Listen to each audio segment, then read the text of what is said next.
Hello, welcome to Mysterios Divinos podcast. Today we're diving deep into one of history's greatest and, most enduring biblical mysteries. It's described as this place of absolute perfection, right? The origin of all humanity, a paradise we lost. But the question that has literally echoed through thousands of years is, where on earth was it? So where do you even start with a mystery this big? Well, our only real map is this super cryptic passage in the book of Genesis. We're talking just a few short verses that have launched countless expeditions and fueled centuries of debate. Now, this passage gives us what seem to be really concrete geographical clues, 4 river names, and they all supposedly branch from a single source. This isn't just some poetic description. It's basically a treasure map to a mystery.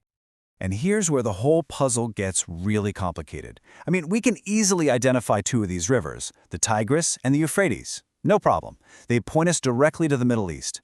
But the other 2, the Pishon and the Gihon, total mysteries. And what's even more challenging is that the Tigris and Euphrates, they don't flow from a single source today. So what are we missing here? So for centuries, these clues have really pointed most people to one dominant theory, an answer that for a long time seemed kind of obvious. With 2 of the 4 rivers flowing right through this region, Mesopotamia, the cradle of civilization, has always been the prime suspect. It's a logical starting point, right? It puts paradise at the very heart of early human history.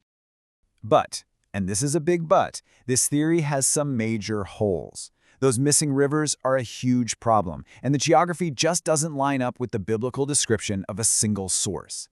This has led some folks, particularly in creationist circles, to argue that a massive global flood just so radically changed the landscape that the original Eden is simply gone, washed away forever. All this uncertainty has, you guessed it, opened the door for a completely different and, let's be honest, pretty radical idea. One that shifts the entire focus away from Mesopotamia to one single iconic city. This theory is championed by a biblical scholar named Stephen Eric Bar-El, and his whole argument really hinges on a unique way of looking at the text. You see, Bar-El is a Messianic Jew. Now what this means is that his interpretation is deeply rooted in connecting the Hebrew Scriptures, what many call the Old Testament, with the New Testament. He sees the Bible not just as history, but as this single, unified prophetic story. At the absolute core of his thesis is this idea of a circular story. Bar-El argues that humanity's journey isn't a straight line. He believes our origin in Eden and our final prophesied destiny are tied to the exact same physical place. So what evidence could he possibly have for such a bold claim? Well, it really breaks down into 2 key areas. One is geographical, something we can see today, and the other is theological, looking toward the future. First up, the water. Remember that mysterious Gihon River? Well, unlike the Mesopotamian theory, which can't find it, Bar-El points to a very famous, very real water source in Jerusalem called the Gihon Spring. It has been absolutely central to the city's survival for millennia, and for him, this is the missing link. The second piece of his evidence is all about prophecy.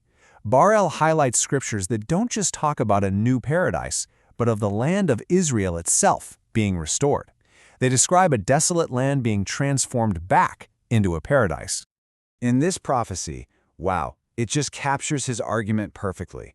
For Bar-El, the divine promise isn't about creating some new paradise from scratch, it's about restoring the original one. The story comes full circle, right back to Jerusalem.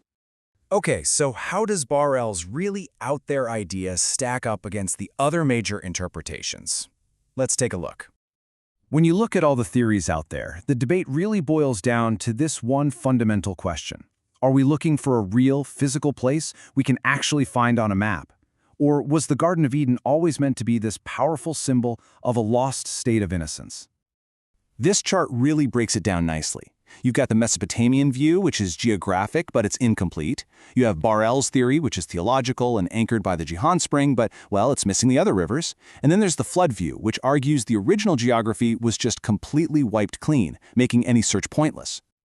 So the real takeaway here is that the search for Eden forces us to ask what we're really looking for.